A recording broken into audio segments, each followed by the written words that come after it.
Good morning, beautiful people of the internet, and welcome once more to our Sunday special live. We have as our guest, because it was clear that people loved him last time, Saif Derzi joining us second week in a row. What an absolute legend. Helen is looking very summery in a very nice backdrop there. Piotr as always, and myself. So today we are going to be channeling as much as possible Adam Lawrence. We're going to be talking about relationships with agents at different times in the property cycle. We're going to be talking, we're going to be picking up a subject of Adam's post earlier this week around opium, which is OPM, other people's money. And I suspect more than several rants from Helen during that part of the conversation. And we are likely to touch on something new within the auction market just because it's us and we can. So who wants to kick off? Do you want to start off with the other people's money or relationships with agents? Opium sounds like a good starting point. Helen, take it away. We start that, it can go really well. It can only go better from there. Yes. Yeah, Adam did a post on Facebook. I saw it on Facebook talking about other people's money and how easily that phrase, that concept of using other people's cash to put in as equity into a deal is used. And obviously I've seen that go. And basically his point was about, about respect, and that it's just thrown out there by some, not all, kind of educators as this easy fix, this panacea. Yeah, just go and get someone and, drag them into a deal. And it's like, as in life, things are so much more nuanced than that. And there's just so many other considerations which generally, by those type of people promoting it, aren't touched on. And respect absolutely is a fundamental part of that. In fact, on my comments, and obviously it's something I felt strongly enough like I had to comment on, totally my topic, looking after investors. And I put a link to a post I did, I think it was probably even a couple of years ago. And it's not OPM, it's OPFHEC, other people's effing hard-earned cash. You can't treat, just because it's not from your bank account and it's going into the deal, doesn't mean it's any less valuable. It's not worth, the respect. It's just treated as airy-fairy by some people, and it's not. People have had to work really hard for that, whether you've seen the kind of the blood, sweat and tears that they put in to get that cash, that lump sum, or not. That has taken effort, it's taken determination, it's taken grit, it's taken time. And all that comes, or to me, comes with respect. And honestly, even if they're not a legal obligation, which there really should be, that's a different topic, a moral obligation to look after that. So my comment was, it's something me and Claire Noor would have talked about for years. If you're using other people's money, you have to treat it like mafia money. That's how seriously it needs to be taken. That's the type of commitment you need to have to repay it, to honour it, to keep them happy, to keep them updated, tell them what you're doing, manage their expectations. It's really, really serious, and it just grates on me. And I think Adam from this post that it's treated too flippantly sometimes. Other people's money. It's like, I don't know, other people's Christmas crackers. Yeah, who gives a what about them? Other people's hard-earned cash, you should really be caring about. It's not something to be treated lightly. This is why I always get baffled when people put these unrealistic returns. I'm looking for whatever, 50 grand at 20% return a year, or, fixed returns. I'm like, what are you actually going to do with that money that's going to return you more than that 20% that you're going to sustainably be able to pay that back?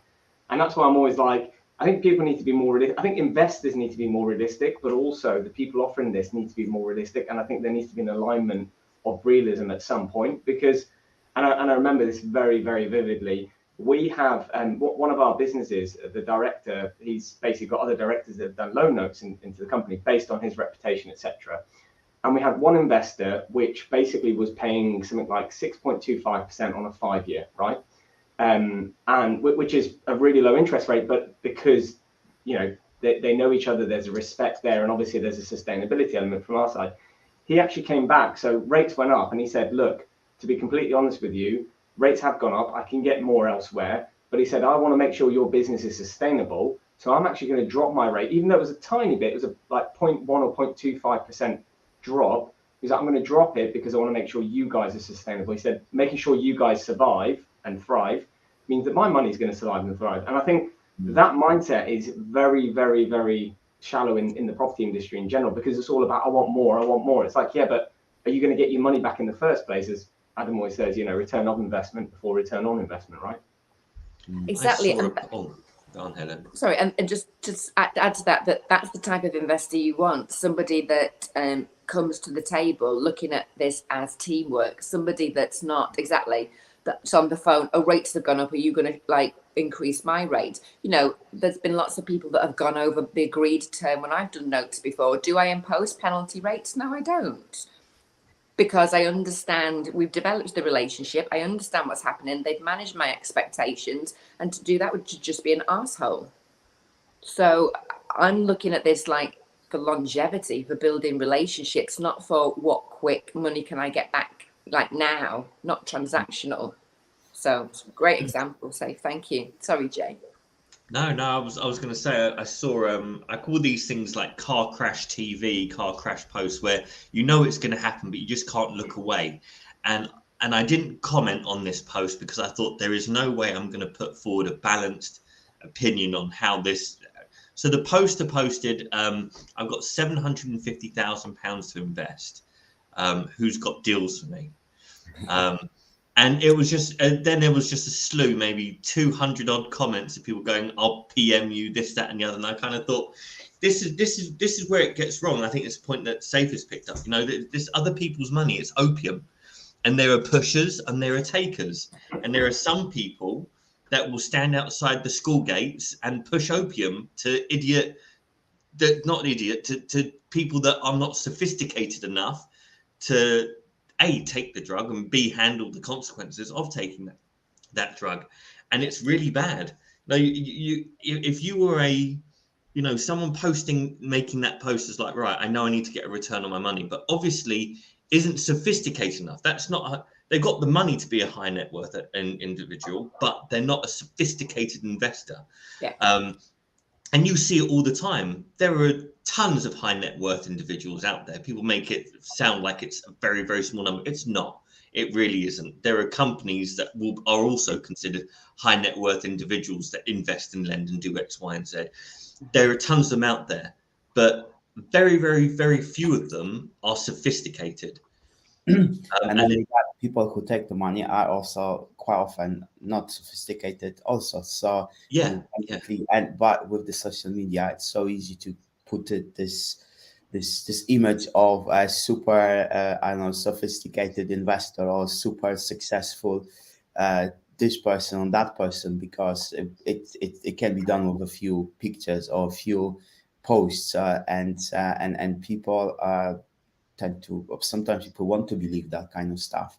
I don't have the ability to actually check what really is going on behind the scenes, and that's the key thing. Smoke and mirrors, isn't it? Blind.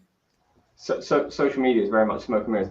I think just to go back to one point, and this is probably the most important point that I see from, if you are an investor and you're thinking, but how do people get less than 10% interest rates from investors on their money? And why am I struggling to get even, I'm trying to put it out there at 12%, for example.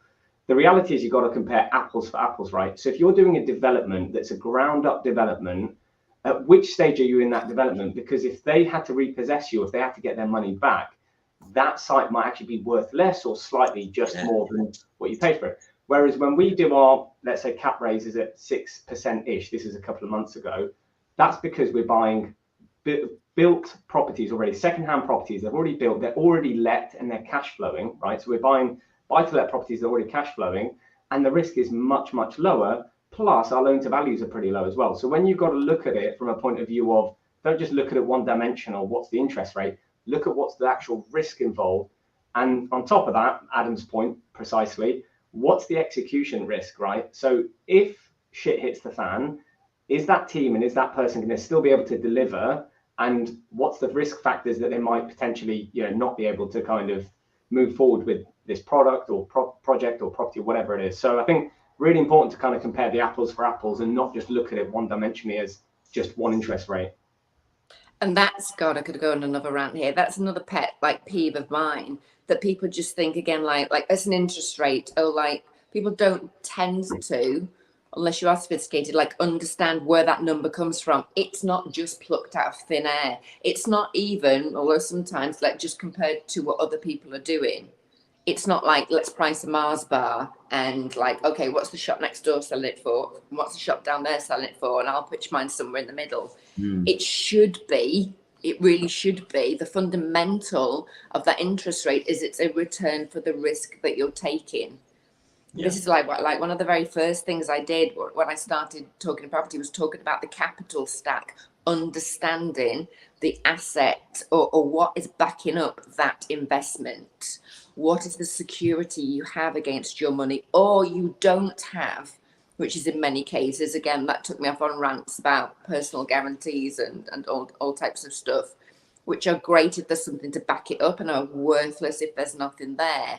So exactly what you say, and you make it like actually like an even like a higher level point. The risk that you're taking in a deal can change over the life of the deal. Does that mean your interest rate changes? No, I would say that's a step too far. But again, like which bit or which part of the deal, where is your money going to? What is it for? Is it just in this deal, or is it an open line that the developer can use it for anything they want? Not generally advisable. Some that go very wrong. But let's not get onto cross collateralization. That will. I don't think anyone's ready for that conversation on a Sunday morning. God, I might go apoplectic. On that point, Helen, on that, and this is a really, really prime example. I literally got an email 2 days ago. Yeah, so I got an email 2 days ago from someone that got recommended to speak to me. Bought a property from auction, probably about 75 pence in the pound, I'd say. It's a house that's not been finished. Developer went bust. Just missing building regs. They bought it from auction, so they exchanged contracts on it, got to the day of completion, and the bridging company said, yeah, sorry, there's no building regs. And he said, well, I bought it from auction 25% below because I'm going to sort the building regs out. This is what I need to do. Yeah, you need to sort the building regs out before we can bridge it. What the fuck's the point of a bridge? This is the kind of stuff that I just don't get in this market, right? You're buying it with a bridge on purpose. And he said he's been served notice to complete. He had 2 days. Actually, tomorrow he needs to complete. I still don't understand what he wanted. I guess he wanted us to buy the deal from him, but we were at significantly less than that anyway. But my point around that is also that, you know, sometimes the lenders are not really working with you, even though, yes, it's a bridge and yes, obviously it's higher interest rates. They're also not wanting to take certain risks. So actually, I always say this, they're having their cake and eating it sometimes, you know? Yeah, great point. Yes, seen that before. It was pre-COVID. I met up with a developer. He used to be in the Buyers Club. Really, really nice guy. And he was like, he lives literally where I grew up. So I was like, I'm heading to town anyway. I'm seeing some family. Do you want to grab a coffee? So we met up. And this must have been 2021. So it was like just between the lockdowns and all the other bits and pieces. And I met him and he goes, you're pretty tight with like certain bridges and you kind of I was like, yeah, and I know a couple of bridging companies and this, that, and the other. He said, have you heard of this example happening before? So very similar to what you had said, Saif. So it was like 2020. I mean, obviously, like in 2020, Together Money pretty much shut their doors, like to new loans, new lending. They really took their time to come back to the market. Very clearly wanted to make sure they weren't losing any of their own or any of investors' money, because that's how bridging works for the most part. They get institutional lending. There's a big chunk of it that there's their own capital lending, and then obviously they have they promise returns for other people's capital coming into the stack. So they were really, really slow coming back. And there was another bridger that was kind of really stepping into the gap that Together had made, being a little bit more aggressive on lowering the rates and doing a couple of other bits and pieces. But the guy that I met up and was talking to, he was like, well, I've got these 3 developments, 2 I brought from auction. And he said, got the decision in principle, all the bits and pieces. He goes, on completion, the two that I bought from auction, these bridges pulled out the pulled from the deal. So very similar. And he was like, he goes, I know two other developers, one that bought in auction and one that didn't, where they were using the same bridging company and they pulled the funding on completion day. I mean, they could have done it a week before, but they pulled it on completion day for a very similar nonsensical reason, because that's why you use bridging. You know, you bridge the gap, you solve the problem, then you can move to traditional or whatever your flavor is. But it's been a while since I've heard bridges do that. That's been a couple of years, but interesting.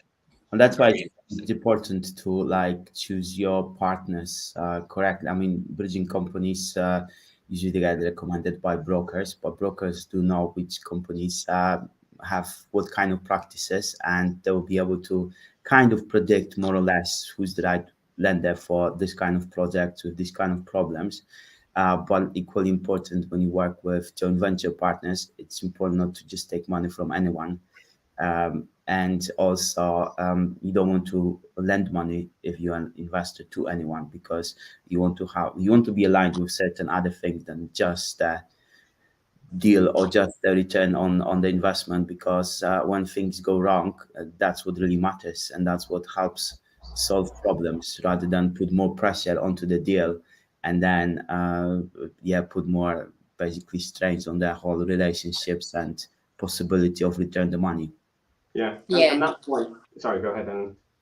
No, that's kind of like referring back to like what Saif said earlier. Like, you know, we talk a lot and we advise a lot, or we make suggestions a lot for how people can like vet developers and investments. But equally, the other way, you should be really checking that the person you're taking money from, you know, aligns with you. Do they understand you? Are they somebody you can work with? And I understand, you know, particularly like in cases like that where there's a tight deadline and you just need to get the deal done, then anybody throwing cash at you, you're going to take to get the deal done. I would just suggest like you try and keep those type of things to as rare, you know, an event as possible, because you really need to understand who you're working with. Are they, as in Saif's case, going to come back and say, listen, I understand that your business needs to keep going, so actually, I'll take less now, and maybe there's some compensation in the future. It's got to be two-way.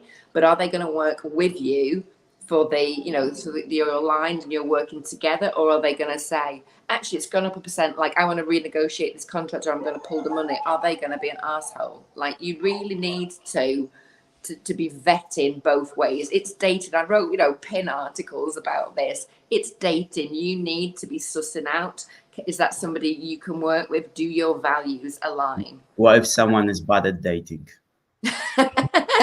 I'm from dating, so I shouldn't maybe be speaking about that. That's a really good point, Helen. And that exact point is why, especially on the way in on the bridge, we don't use a mortgage broker or a general bridging broker to do that, because we're all about relationships and want to build the relationship directly. And yes, although we can get lending cheaper from different people at any one point, we're all about building that relationship. And I was actually, funny enough, the bridging lender that we use Together Finance, they came down to see me last week. We've successfully redeemed 58 bridges in the last 3 years, right? Nice. And they're like, what's gone on? And we're like, well, we've refinanced and sold stuff to get rid, you know, we're in a good cash position now to go again. And they're like, well, we want to do more. And I think that track record, that relationship, now I'm saying to them, look, we're going to need to be quicker, because people are in very, you know, sort of tight financial situations where they might need to actually sell in 3 days or 4 days or 5 days. And, you know, there's a deal to be done there. So they've said, fine, we've got now a new kind of corporate division where we don't have to go into a pool of underwriting. You just go straight to a corporate underwriter. They underwrite within an hour and they'll send the offer out to you. And that's not for everyone, but that's just for the people that they can build a relationship with and do volume. So I totally agree with you, Helen, there, in terms of this is a relationship-based business. It all is all about relationships. So trying to, and I don't mean anything bad about, because we always use brokers, especially for the term finance, but sometimes on that really important finance, which is the front end finance, it's sometimes better to build the relationship where possible as well. Yeah, like you say, that track record builds up, and actually, it's a really good example of showing that relationship is important, even if it's if it's a company you're working with. That's not just a private investor thing. That's building a track record and an understanding and credibility with a company. Yeah. Well, when lockdown happened, Jay, as you said, and Together closed their doors, we still had deals that we were committed to. And, I was on the phone to their CEO while he was having lunch on the dinner table. Literally, it went from me going through a BDM, going through a director, then going to me speaking to him directly on the phone when everyone's on furlough. And he still lent to us, albeit at significantly lower LTVs, but he still did the lending to us because they knew that relationship was going to go south if they didn't in the future when things do go back to normal. So, it's again, he looked at probably risk and thought, well, if you're buying significantly undervalue and we're reducing the loan to value, they're in at 40-50% LTV anyway on a house that's already got a tenant in it. Again, that's the key thing, because like the loan to values are low. Really, what's at risk is the person's capital rather than the first charge holder kind of money, because it's so easy to recover. I mean, you put something on the market with a 50% price drop, or at 50% of value, it's gonna go crazy in the auction. It's definitely gonna sell for between 75 to like 80% of the value. And like bridges know that. Yeah. So the risk for them is rather low. I've been spent a while ranting about this in the past. People call lower LTVs down valuations, right? Put the negative spin on it. What they forget is, I got our own house kind of revalued just before the rates started to really spike. I mean, kind of caught the front end of the raises. And I said to them, I think the house is worth 400, for instance, right? And they came back, it was 360. So it was 10% off where I thought it was. And I thought, well, actually, in the grand scheme of things, I'm going to be taking out X amount for refurbishing, building the garden office here, developing. Yeah, I'm a developer now, apparently. I've developed this from the ground up. And I kind of thought to myself, well, actually, that's 10% buffer. That's 10% equity. That's 10% control. That's 10% power that they've handed back over to me. And I think, there are massive swathes of people in society that attribute money with power, right? So when a big institution turns back around to you and says, well, actually, have 10% back, it's a bloody gift. It's a gift. If you think about it in the right way, if you consider things correctly and you think, right, well, what is my ownership percentage in this? Right. Well, my ownership percentage is an extra 10%. Perfect. That's the way people should be looking at it. The reason people don't look at it like that is because they've just been drilled. It's been drilled into them. No money down, no money left in. Take every last penny out, and if the deal tanks, you've not risked anything. All your money's in your pocket. It's all to the bank. It's this, that, and the other. And I can't see that being a sustainable approach to business. I mean, it's nice if it just so happens that you bought well enough that they give you lending based on that, and there's no money left in, and it's happenstantial. That's probably a made-up word, happenstantial. Then great, celebrate, enjoy, blah blah blah. But if it's a decent deal, I mean, I bought this. I got such a deal on this house. I've got a habit of, if I'm buying a home, that it still has to be a deal. So this home, I literally walked into a local agent on the high street here, and the guy got off the phone and he looked a little bit dejected. So I just started having a conversation. He goes, just had a chain fall through. I was like, oh, like what house? I said, he goes, well, what are you looking for? I said, well, I'm looking at like minimum 3-bed. It has to have off-street parking and garage if possible. And you just saw his eyes lighting up. So he showed me around this house, and obviously I turned up, and the vendors were he got off the phone to them. They were unhappy that their deal had just fallen through at 290. So I went to him and said, look, I'll be honest, I've just sold my flat, the house I live in, at auction. It is completing on this day.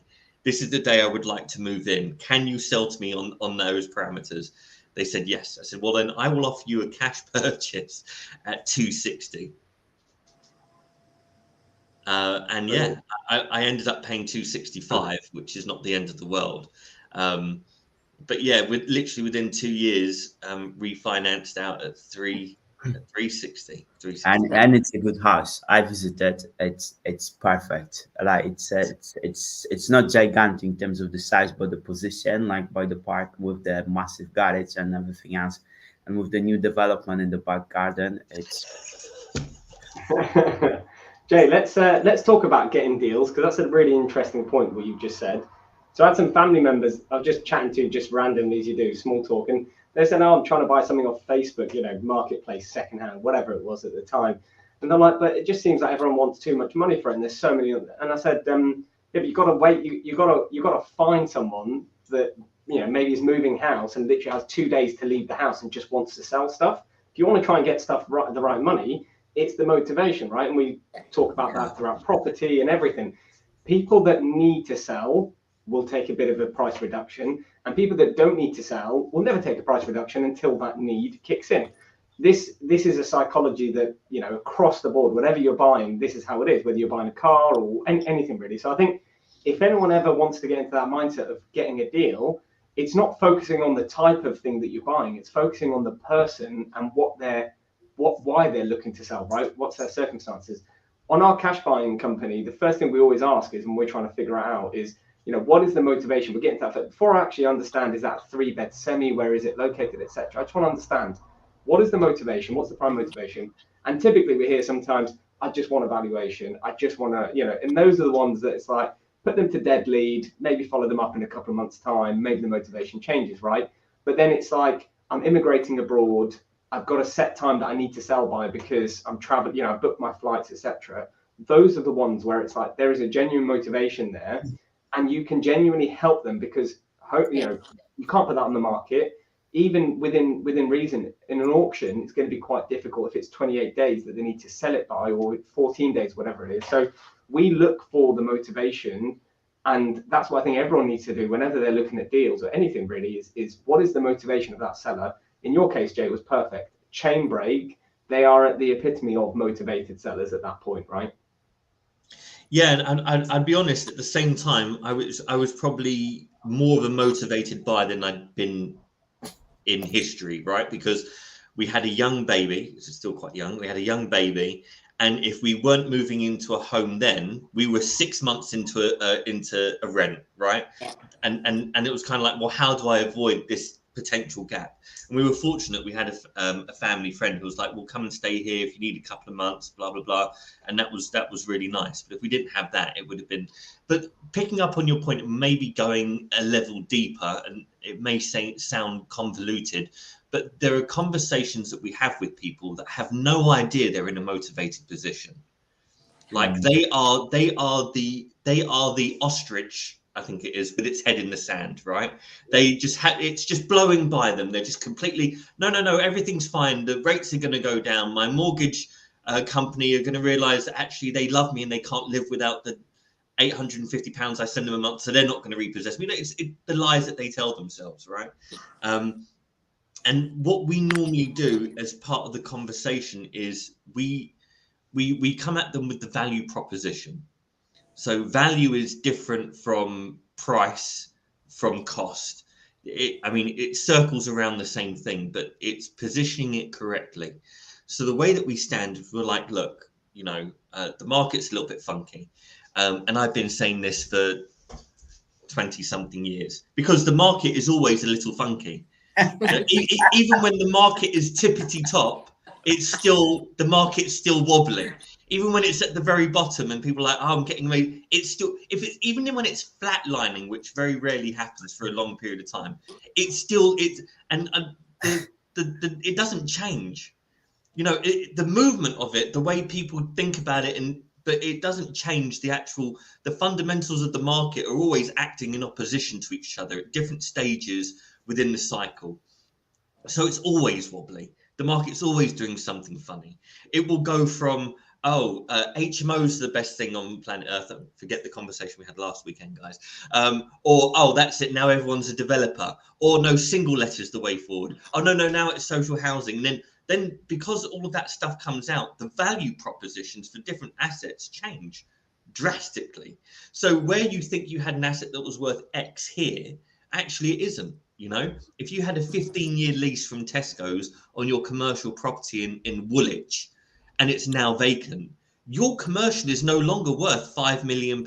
Apologies, it's not. It just doesn't exist. The value isn't there. It's now worth a base pound per square foot vacant value when you take into consideration £150,000 a year on or more on business rates, right? And that's before you touch finance or anything like that. So no, the value is completely different. So it's always wobbly. So what you need to do is you need to identify the pros and cons and the wobbles of that very specific asset in that very specific area. And that's an art, that's Van Gogh and Picasso and somebody else masterpiece level of opportunity, right? And that's why you've got so very few cash buying people like Saif that do it successfully, do it ethically, because most people that do this, and I won't name names, and I do know them fairly well for my sins, that just say, I'm buying X pence in the pound. Okay, Muppet, you go and do that. That's the approach that you take. But you're either going to screw somebody over inadvertently because of this fake metric that you have in your head, or you're going to screw yourself over because of that fake metric that you have in your head, because you're not taking into consideration other market forces and elements that are going to impact that value, you know. So the fact that you've in the last 3 years redeemed 58 from bridging is really bloody impressive, Saif. You put that beautifully, Jay. That was a really, really good way and succinct way of putting it. But just to give you a real life example of this, right? So I know a property trader that made £150,000 off a house that he bought from someone that was motivated.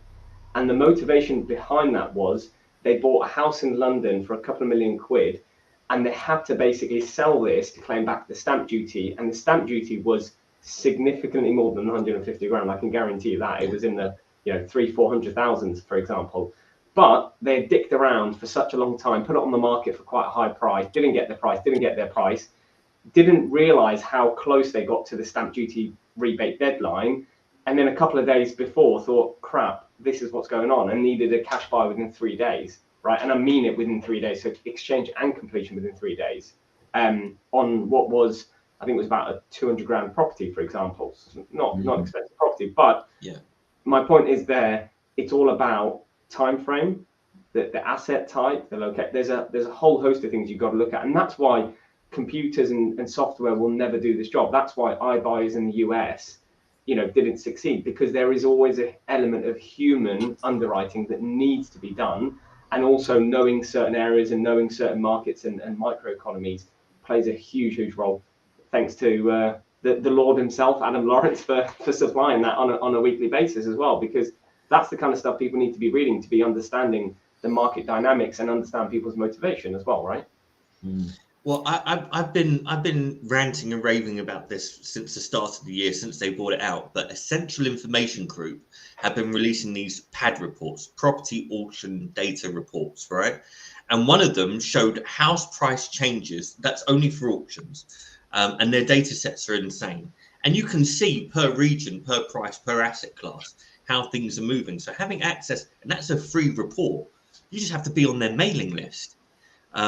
And you have access to stuff like that. And obviously there are, you can get the Zoopla reports, and you can get the house price index reports from, I think it's Halifax that still put that out, and a couple of others. And you can really, you can immerse yourself in some real data. You could probably lose yourself in it as well.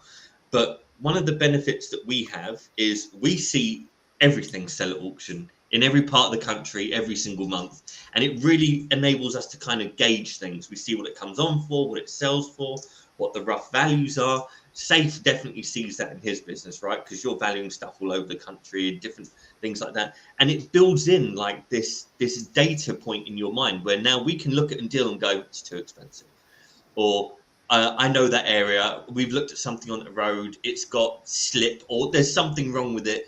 And you can you pull that out of the archive very quickly, because that's what we do. It's what we're always looking at it. It's what you live, eat, drink, and breathe, right? You can't help it.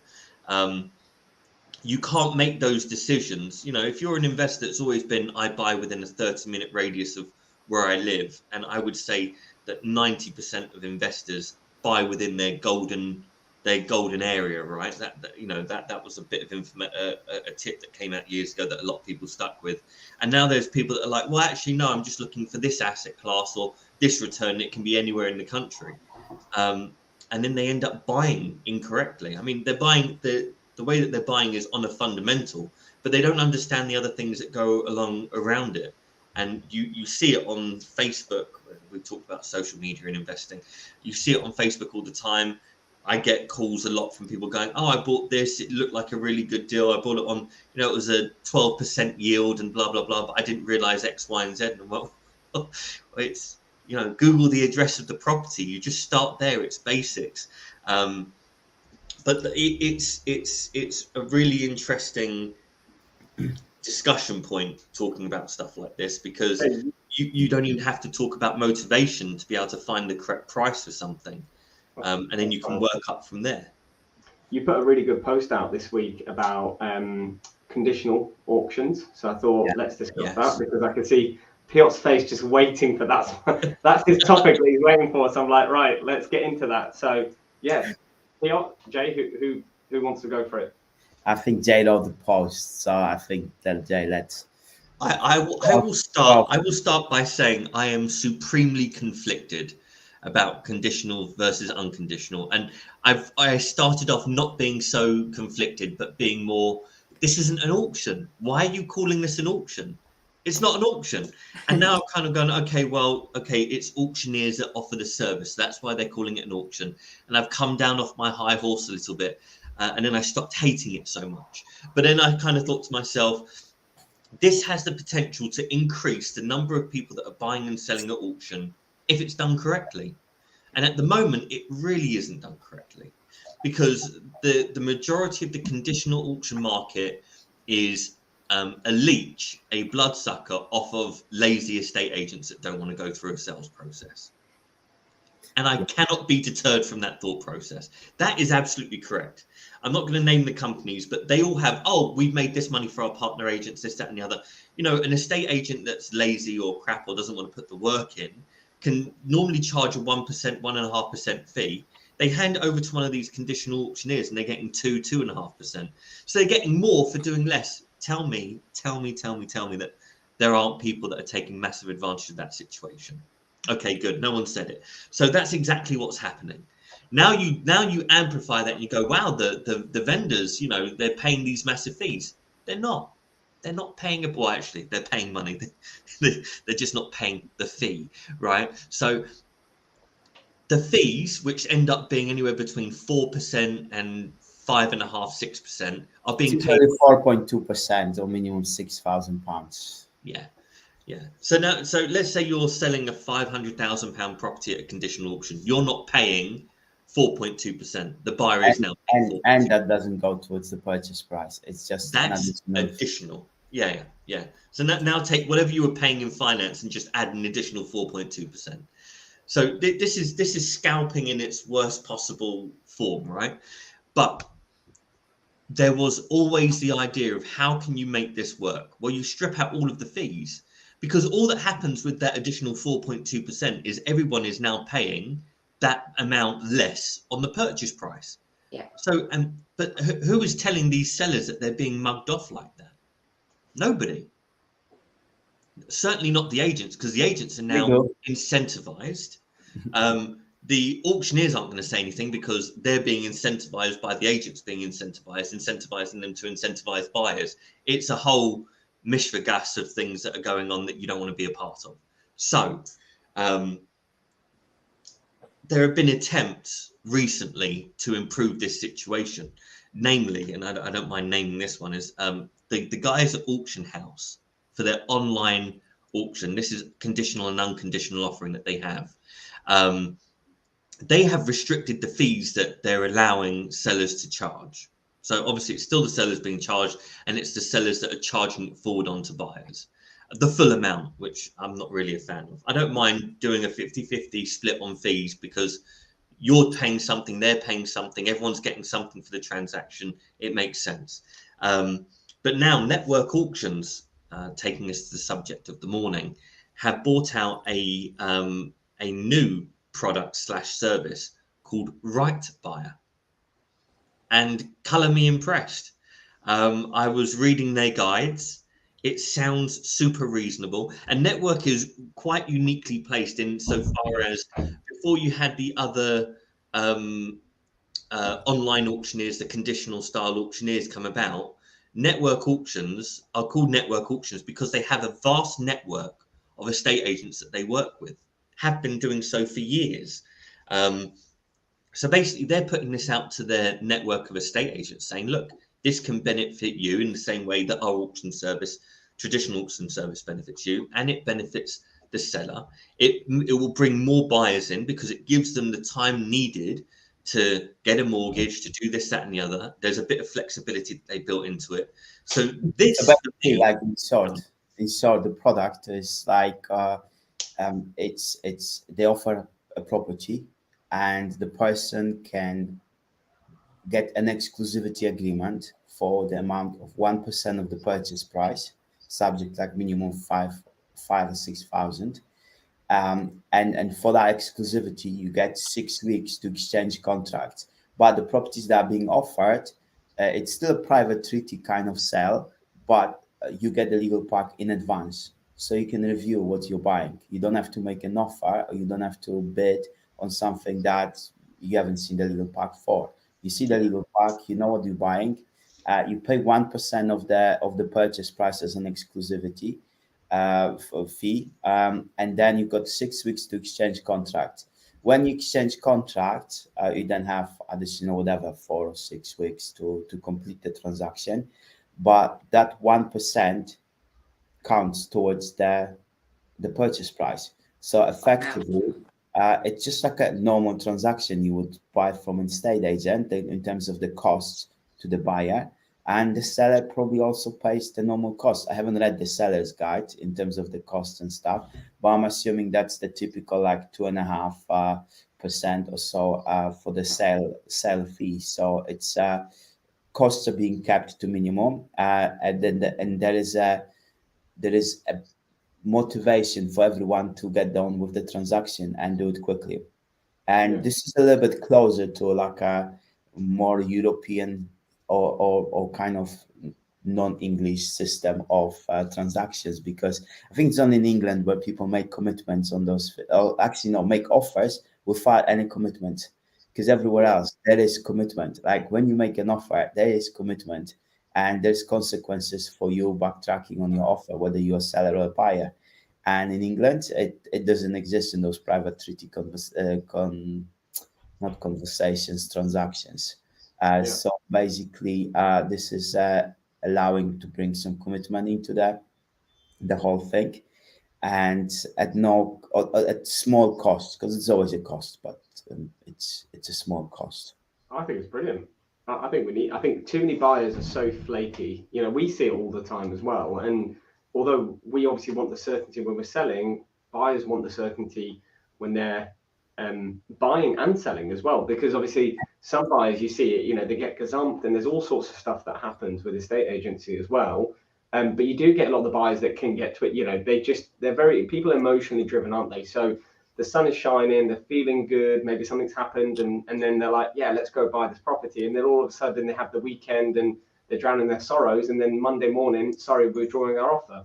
That's the reality. You know, people are very emotional, but you make them put down a deposit, and all of a sudden mentally they're having to commit. Maybe they think twice or three times before putting that deposit down, but once they put that deposit, mentally they've bought that property in their head, you know, and it's going to take an extreme circumstance for them to lose any kind of money. So they could still technically pull out, but they'll need to lose money in order to do that. I think that's a really good thing. I mean, we do that through there's a fast sale agency sometimes that we use, where because there's a big spread between auction and open market, and the spread could be in auction, let's say open market, you'd get 100% of the price that we were expecting. Maybe in auction, you get around sort of 80-85%. So there is a 15-20% spread sometimes. But at the same time, we aren't as motivated to sell that property, for example, or don't need to sell it as quickly. We'll go to the open market. But what we do is we work with an agency that takes 1% upfront. So it's a reservation fee or reservation agreement, and they'll try and get to exchange within 28 days. So there's still no massive commitment apart from that 1% that they'll potentially lose. and then it'll be 28 days after that to complete. So it's a very similar kind of thing, but here you have an auctioneer that's doing it. So probably they'll put it in a much nicer way. It will be way more presented. I think there's a market for that, in my opinion, especially when you can get a bit more retail buyers into that market, as opposed, because there's a massive market that doesn't buy from auction. And I get it, and I totally get why some people don't buy from auction. There's just too much commitment, and people take advantage of that commitment by trying to get you to commit to things and misrepresent things, etc. Whereas I think this is a really nice middle ground. So I'm all in favour of this personally. I think this is a good thing. Yeah, good. Well, definitely mirroring those sentiments. That's what my post was pretty much saying. It's good to see stuff like this being created, because I called it like the evolution of conditional, because how conditional has started is what it was needed to kind of create an environment. Now it can streamline, it can improve, it can bring in larger kind of buyer seller demographics. It can be done in a far more efficient and effective way without having to have all of these fees and all of these firm cutoff points where deals fall through. So yeah, I'm excited to see how it progresses. I've already the guys from Network have already messaged me, so I said I'll give it a couple of months and let's have a chat and see how you're getting on with it, because it'll be good to see how it progresses. And just for information, this episode is not sponsored by Network Auctions. Altogether finance. In fact, no one is sponsoring us. We're doing this out of our own. Talking about cut-offs, Dave, Piotr had a cut-off at 9:55, and I want to respect that cut-off as well. So any last comments, anything else that people want to go through before we've got 3 minutes. Have we had any interesting comments come in? Is there a quick question? We had a couple of promotions of automatic wheelchairs. Yeah, it's a great product. I'm not sure how it could be applied within the chat that we have. There's coming from Dominic, good point on cross-collateralization. Beware of builders using build funds to start complete projects. Norman from America saying hello. I think he thinks that we're in America. He says, "Good morning, America. Happy Sundays from Scotland." Yes. I'd say we're all in England. Piotr's in Portugal. Helen's in Malta. I'm in the Midlands, and Saif is a little further north than that, I think. Yeah, still in the Midlands. Still considered. Still in the Midlands. On the cusp of the Midlands, let's put it that way. Brilliant. LD from Hamster Garden Suburb saying, keep on fantastic conversation. Great insight. I can listen for hours. Thank you. Oh, thank you, LD. Yeah, I mean, Hamster Garden Suburbs, what a beautiful part of the world. Carol Massa is saying, wow, this is interesting. Sellers being shouted. Surprise, surprise. Surprise. Top tops for buying at auctions. Scott, lots of tips we have. Come to our auction workshop 12-13th of October. Say we'll be there. We'll be there. Lots of good tips. Buy the book. Where's the book? I haven't got the book handy to go. I've got a screen. Oh, look, there it is in the background. Yes. There it is. Is that Before the Hammer Falls? Nice. Got a comment from Richard Worrell. Thank you all for explaining. That's from Network Auctions. Thank you all for explaining and understanding our right by product. We've tried to make it not only effective, but also fair to all parties, which is brilliant. Thank you, Richard. Congratulations, Richard, for being the new NAVA president. Well done. Amazing. Good. And Scott Page, when is Helen not in Malta? We can't tell you that, Scott. That's it happens. It's super secret. She gets a private flight in and it's all under cover of darkness, but she gets here once in a while. Amazing. All right. Well, it's been a brilliant chat. Thanks for everyone for tuning in and listening from all the different channels we stream to. So our LinkedIn's, our Facebooks, YouTubes, and wherever else we stream in and wherever else you listen to this to. And whether you listen on recording or live, great to have your comments. And thanks everyone for participating. Have a great Sunday. Have a great Sunday, guys. Thanks, guys.